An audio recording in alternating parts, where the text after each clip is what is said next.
Hello everyone, welcome to अध्ययन लक्ष्य YouTube channel. आज एक बहुत बड़ी न्यूज़ है और ये क्या न्यूज़ है उसके बारे में पूरा बताएंगे। इस वीडियो में लास्ट तक बने रहिए। Why is this news in discussion? सुर्खियों में क्यों प्रसिद्ध है ये चर्चा?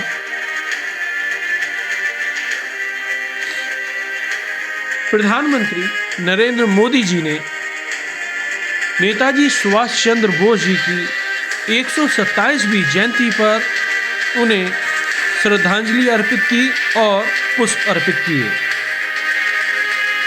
और उनकी इस जयंती पर नेताजी सुभाष चंद्र बोस जी के बारे में जानेंगे। ये पराक्रम दिवस क्यों मनाया जाता है उनकी जयंती पर, उसके बारे में डिटेल में जानेंगे। क्यों मनाया जाता है पराक्रम दिवस? 4 स्टेप है हमारी हालिया खबर। पराक्रम दिवस के बारे में, नेताजी सुभाष चंद्र बोस और कांग्रेस के साथ इनके कैसे संबंध थे और लास्ट में चलते चलते इनके द्वारा गठित की गई इंडियन नेशनल आर्मी यानी कि आज़ाद हिंद फौज के बारे में जान लेंगे। आइए जान लेते हैं हालिया खबर क्या है। आज यानी कि 23 जनवरी को स्वतंत्रता सेनानी सुभाष चंद्र बोस जी की जयंती को पराक्रम दिवस के रूप में मनाया जा रहा है।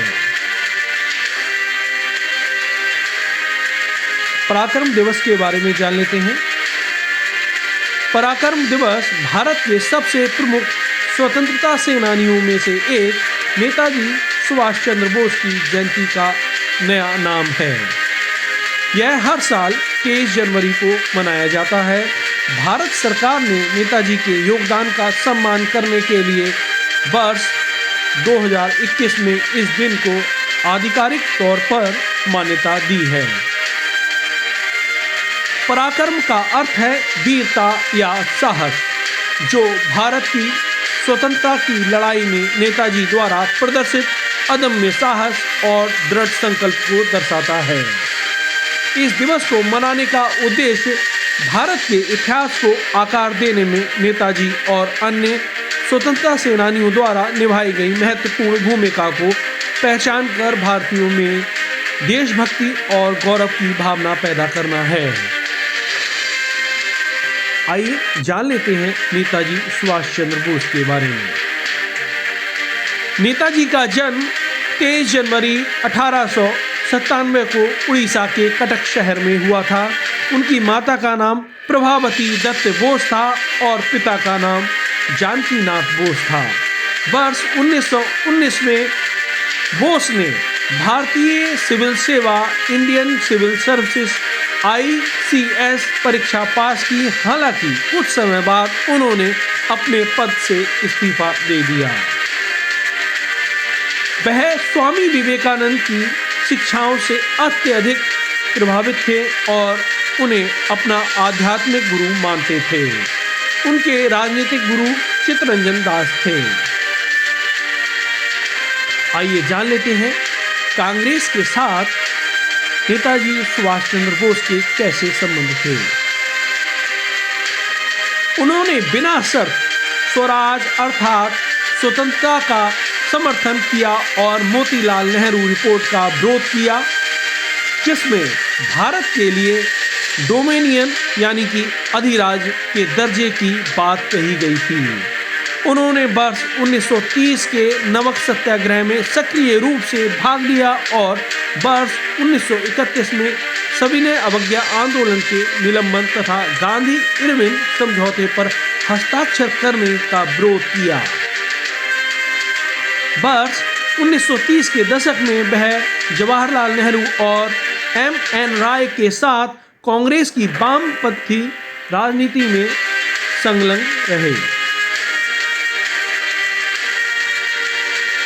बोस ने वर्ष 1938 में हरिपुरा में कांग्रेस के अध्यक्ष का चुनाव जीता। इसके पश्चात वर्ष 1939 में उन्होंने त्रिपुरी में गांधी जी द्वारा समर्थित उम्मीदवार पट्टाभी सीतारमैया के विरुद्ध पुनः अध्यक्ष पद का चुनाव जीता। गांधी जी के साथ वैचारिक मतभेद के कारण बोस ने कांग्रेस अध्यक्ष पद का इस्तीफा दे दिया और कांग्रेस से अलग हो गए। उनकी जगह राजेंद्र प्रसाद को अध्यक्ष नियुक्त किया गया था। कांग्रेस से अलग होकर उन्होंने द फॉरवर्ड ब्लॉक नाम से एक नया दल बनाया, जिसके गठन का उद्देश्य अपने गृह राज्य बंगाल में वाम राजनीति के आधार को और अधिक मजबूत करना था। वह जुलाई 1943 में जर्मनी से सिंगापुर यानी कि जापान द्वारा नियंत्रित तब जर्मनी थी, वहां पहुंचे और वहां से उन्होंने अपना प्रसिद्ध नारा दिल्ली चलो जारी किया और 21 अक्टूबर 1943 को आज़ाद हिंद सरकार और भारतीय राष्ट्रीय सेना के गठन की घोषणा की। आइए लास्ट में चलते चलते जान लेते हैं Indian national army INA Azad Hind फौज के बारे में। INA का गठन पहली बार मोहन सिंह और जापानी मेजर इब्राइची फुजीवारा के तहत किया गया था। इसमें ब्रिटिश भारतीय सेना के युद्ध के भारतीय कैदी शामिल थे। इसमें सिंगापुर से भारतीय युद्ध कैदी और दक्षिण पूर्व एशिया से भारतीय नागरिक दोनों शामिल थे। इसमें वर्ष 1944 में इम्फाल और बर्मा में भारत की सीमाओं के अंदर ब्रिटिश सेना से लड़ाई लड़ी। नवंबर 1945 में INA के लोगों को अंग्रेजों की कोर्ट मार्शल की प्रक्रिया से गुजरना पड़ा और मृत्यु की सजा सुनाई गई। हालांकि भारत में व्यापक विरोध और अशांति के बाद उन्हें रिहा करना पड़ा। साथियों, ये न्यूज़ थी पराक्रम दिवस के बारे में हम लोगों ने जाना और इसके साथ ही नेताजी सुभाष चंद्र बोस के बारे में जाना। आज पराक्रम दिवस पर लोकसभा अध्यक्ष ओम बिरला ने उन्हें बहुत बहुत शुभकामनाएं दी सभी को और श्रद्धांजलि अर्पित की नेताजी सुभाष चंद्र बोस को। और इसके साथ ही माननीय प्रधानमंत्री नरेंद्र मोदी जी ने भी उन्हें पुष्प अर्पित किए और श्रद्धांजलि अर्पित की।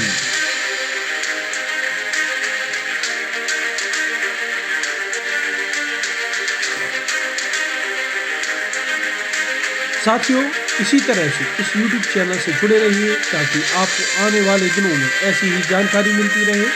इस वीडियो को ज़्यादा से ज़्यादा लोगों को शेयर करें, लाइक करें और जो लोग नए हैं वो इस YouTube चैनल को सब्सक्राइब कर लीजिए।